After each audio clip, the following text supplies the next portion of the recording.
impacts of residential schools that still we feel today, and just that understanding and empathy.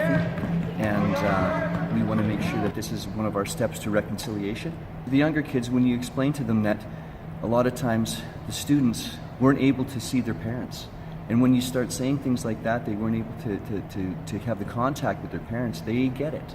They understand, and they say, well, that's not really right. In central Alberta here, I'm amazed at how many people don't have an idea of the background. And when I was educated, we didn't get that background. We didn't get the truth. And as far as the Truth and Reconciliation Commission and the steps that we have to make as Canadians, I think that's really important to understand the truth that happened, because we weren't given the truth until just recently, really. The City of Red Deer and the schools have been working hard around the Truth and Reconciliation recommendations.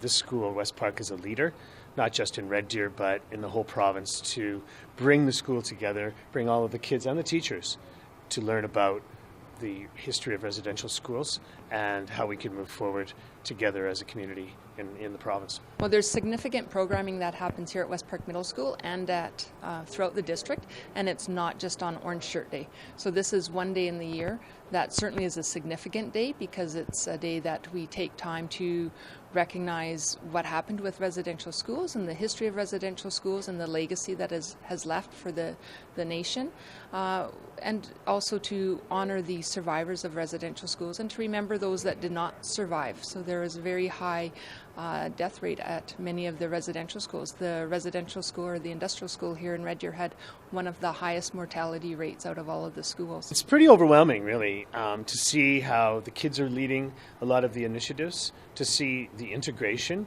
between the urban First Nations, Métis and Inuit population here in Red Deer, which is quite significant, actually, and everybody making a contribution, not just to the programming and the teaching here, but to the beautiful, wonderful new school that will open in September just across the field. When I attended school, and when most of the adults now, when we went to school, we didn't learn about residential schools. It was something that wasn't talked about, and as well as the 60s scoop, missing and murdered Indigenous women, we still have a higher number of Indigenous women that go missing or are murdered. Crimes of violence are committed against them every day compared to non-Indigenous women. So it's not that everything is all happy and great and rosy, but we are moving in the right direction, and there's still a lot of work to do and a lot of awareness.